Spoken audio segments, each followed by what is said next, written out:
Hi, Miss Wiley. I feel so weird, but this is my marriage project, and I decided to make a video, even though it's not like anything cool, just because I figured you're tired of sitting in bed in quarantine watching the same Google Slides over and over. And as you know, I'm somewhat of a talkative person, so I would just rather talk it out versus type it on a slide.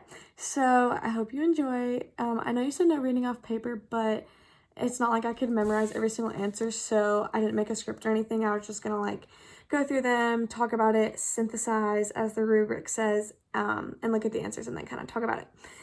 So I hope you enjoy this video and it doesn't put you to sleep. Okay, so the couples that I interviewed, sorry, I pulled up pictures on my iPad.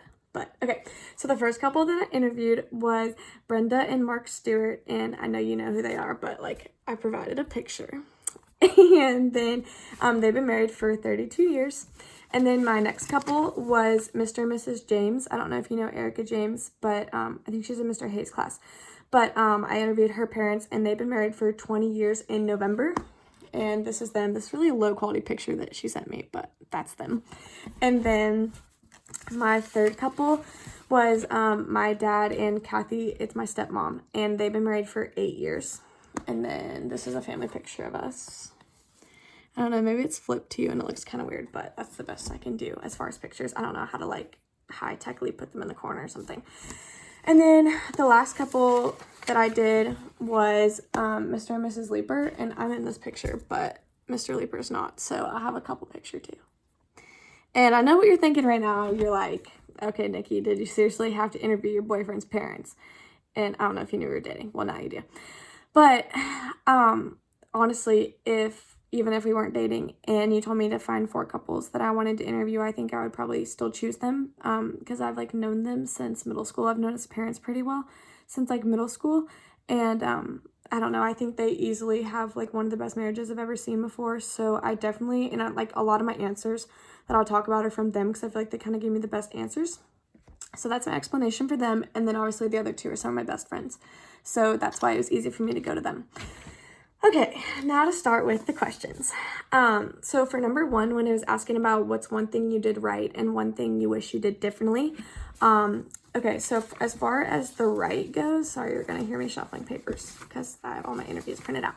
But, okay, so Mr. and Mrs. Leeper said, one thing we did right was to have fun and laugh a lot. And then they talked about how they were like best friends, and instead of feeling like they had to go on really expensive dates, they spent a lot of time just doing things like outside, going on hikes, like not just spending money and feeling like they had to go to dinner for every date, but just like spending a lot of time together, which I really liked because I feel like I'm just the kind of person that you don't need to like spend a lot of money on me or take me to anywhere fancy dinner. Like just being together is perfect. So I really liked that answer. And then Miss James also highlighted on the fact that like her and Greg were like best friends for a really, really long time. So I liked that. And then as far as wrong goes, nobody really gave like a bad like, oh, that we totally messed up here kind of answer. But Miss Stewart just said that she wished that they dated for a little bit longer. And she didn't tell me how long they dated before, but she just said that they wished they dated longer. So those are my answers for that one. What has helped communication in your relationship? I thought the Libras gave me the best answer because they said failure in practice, which I kind of like to hear because honestly, for everyone kind of talked about how something that they had a hard time with in their marriage was communication. So that was kind of like a steady answer across the board. But I liked how Mr. and Mrs. Lieber told me that like just failing a lot and just getting better at it like helped their communication. So I liked that answer. So when asking how do I know that the person, how did they know the person that they should marry? Miss James said, I thought her answer was really cute, so that's why I want to share it. She said that he reminded me a lot of my dad and had all the good qualities my dad had. So I thought that was a really cute and creative answer. And I just wouldn't think of that, but because she like really looked up to her dad and stuff, I thought that was a cool answer. And then I liked Miss Leeper's answer. She said, when I felt like I could fully trust him and he loved me unconditionally no matter how many times I messed up. And I feel like for me, like one day, a long ways down the road when I am like, okay, I think this is the person that I want to marry. I think for me, like I'll know when I'm like, I can't see them like breaking up with me. I know that no matter what, like we'll always be together and they'll love me through everything. So I liked that answer. In your opinion, what has become the 3 must-have character traits? And so for this one, I kind of just looked at all the answers and came up with the ones which were like most commonly used, or just like the similar ones across the board. And those were honesty, loyalty, and faith. Number 5, what did you have to work on the most in your marriage? So Miss Stewart said communication and then spending time together outside of the house, which everyone says like, oh, spend more time together. But I liked her answer of like out of the house, because when you like are married, you live together. So you're constantly together, but like making the time to go out and go to dinner or just like take a walk somewhere, spend a day together, just get out of the house and like make an effort to do something different than the everyday. And then Miss James' answer was funny. Miss James said, agreeing on things with the kids and being on the same page, because she's more lenient when it comes to some things than like Mr. James is, and then vice versa. So I thought that was kind of funny. Okay, for number 6, in your mind, what would make divorce permissible? For me, this was my least surprised answer, like my duh answer, because across the board, every couple said the typical divorce, like physical and mental abuse.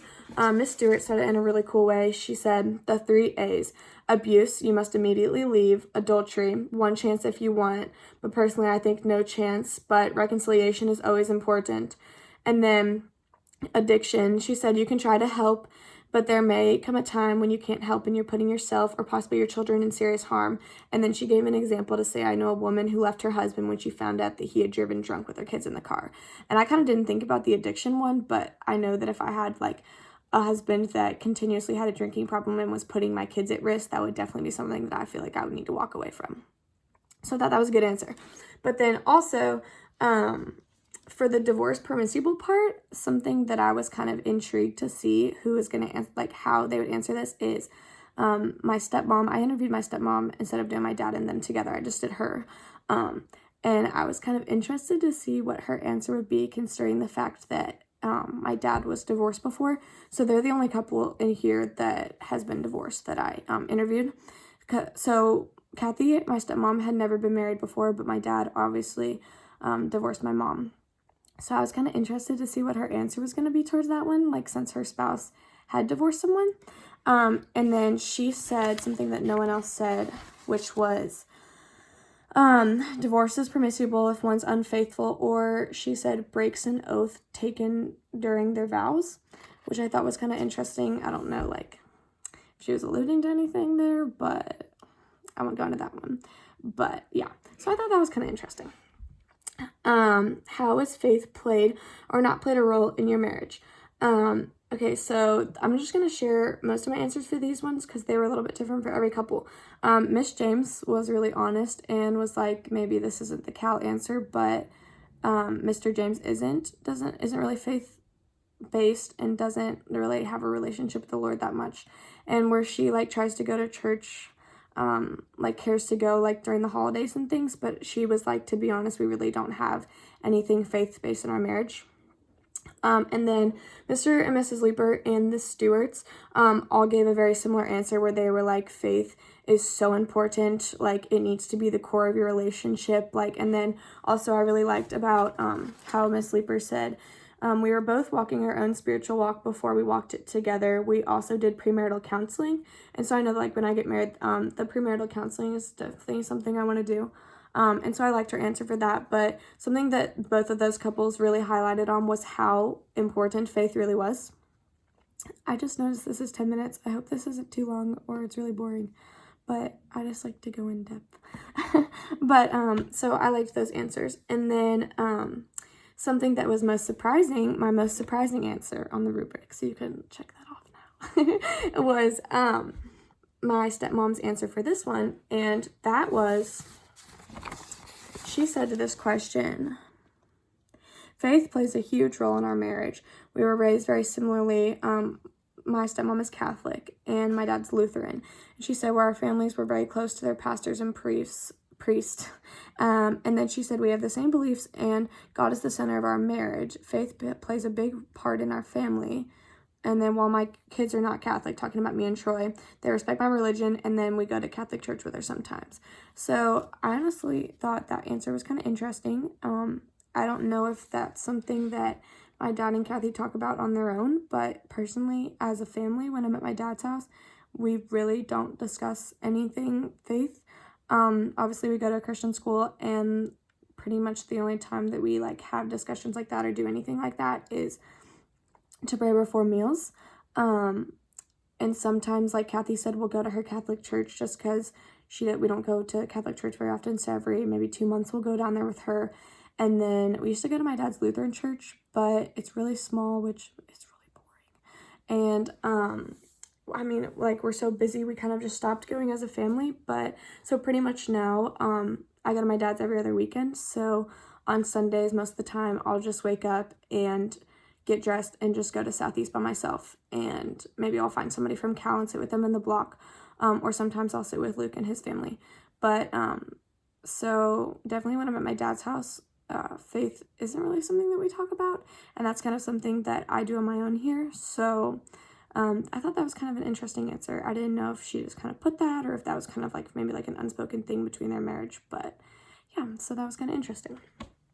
How would you compare the first 3 years of your marriage with the last 3 years? So I liked Kathy's answer for this one. She said the last 3 years are different from the first 3 years. Now we're in a routine where we each have taken the lead on different responsibilities, which I feel like is something that I definitely want to have in my marriage. She talked about how like she pays the bills and then my dad does everything like outside related. He like handles all the cars. My dad's super OCD, and so he like has everything aligned in the garage and tells me exactly how to put my floor mats in, like everything like that. And then she just says that in the last 3 years, we understand each other a lot better. This was kind of an interesting question for them specifically because they're only going to be married for 8 years in October versus a lot of these other people are like 20 years and above. And so she said what's also different in the last 3 years was now instead of doing like family game nights or family movie nights, which we never have time for because of homework, we do a lot of things together, like preparing our kids for the next phase of their life, like visiting colleges and then like ACT tutoring, things like that. So I would say the most family-based things that we do is like dinners. My dad loves to cook. And so like us eating dinners together is more of our like family activities. And then Miss James gave an answer, which was the first 3 years, she said, were a lot easier because the kids were so little that it wasn't like in the last 3 years now that she has 3 teenagers, there's just a lot more stress between just like worrying about like kids driving and like what high school students are doing out late at night, things like that, where that isn't a problem between her and Mr. James, just how the last 3 years differently looks for them. And then if I were getting married, what would be the 2 pieces of advice that you would give me? And so, one, for your amusement, it was kind of funny to sit next to Luke at the breakfast table and ask his parents this, like, no, we're not saying we're getting married, we just both have the same question, which was kind of funny. But, okay, so Miss Stewart, part of her answer that I really liked was, she said, know that your Christian faith must be the core of your relationship. It's so important. Communication is key.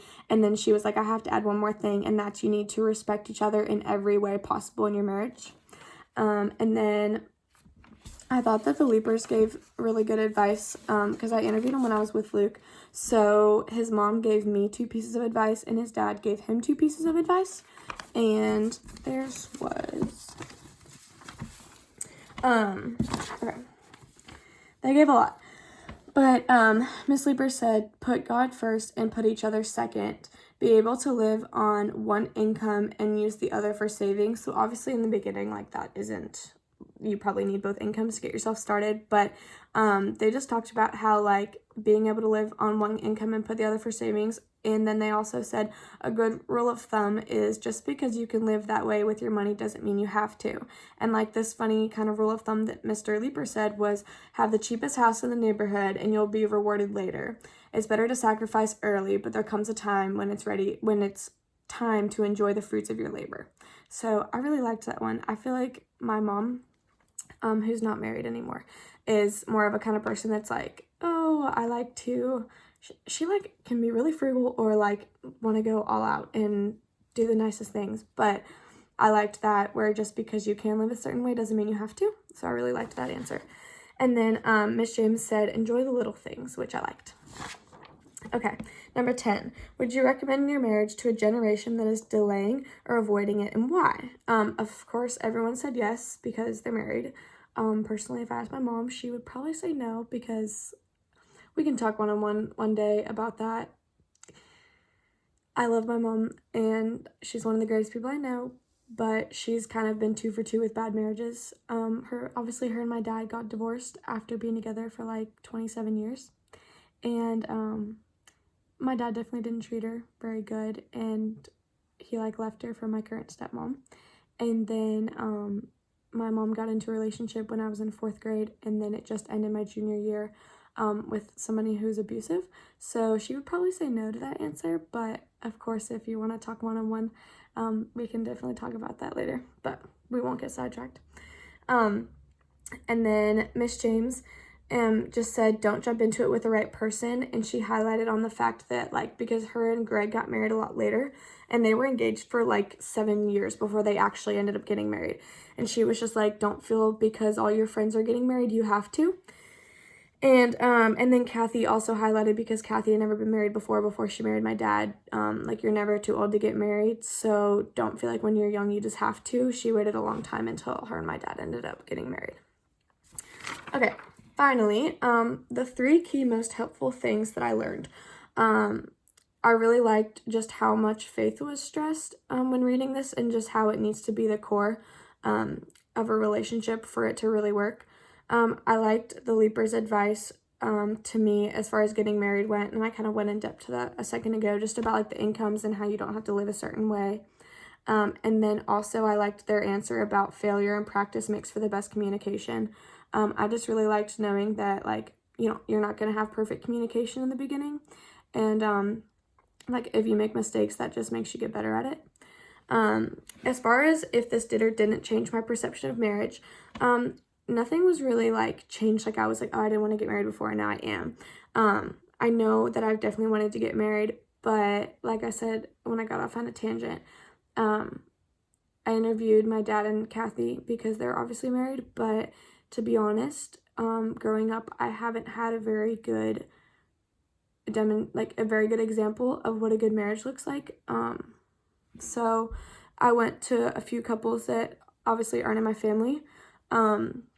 So I think it was good to see a positive light of, okay, marriages can be successful, because I feel like I haven't had that very much in my life. I've only seen a lot of failed ones and broken ones. So to be able to interview 4 people that really do have successful marriages, just shed like a positive light on that. And then the one piece of advice that I'd recommend was, I knew this before, and I know you talked about it in class, about how, like, if you have faith that you really care about, which I do, it's so important to get into a relationship with someone who shares that with you. And I feel like the older I get, the more apparent that's becoming to me. So it was really nice and reassuring to hear, like, how truly important these people who've been married for 30 and 25 years are saying faith must be the core of your relationship, or else it's not going to work. So I thought, I really liked hearing that. And then finally, I really liked Miss Stewart's statement of, when you go into a relationship with your spouse, this is a commitment to not only yourselves, but a commitment to the Lord. And when you remember that, going into a relationship thinking, like, this is for forever, and this isn't just for us on earth, like, you're making a commitment in your hearts to God too. And so I really liked that. So that answers all your questions. I'm sorry that this is 18 minutes long. I want to say you don't have anything else to do other than grade these, because you're probably not in Florida right now over spring break. I'm sorry this was 19 minutes long, but if it makes you feel better, I actually enjoyed doing this, and I had no intention of talking for 19 minutes, but I guess that means I like doing it. So I hope you're doing well, and maybe respond with how you felt about this video. Bye, Miss Wiley. I hope your dog's doing good. It's really cute.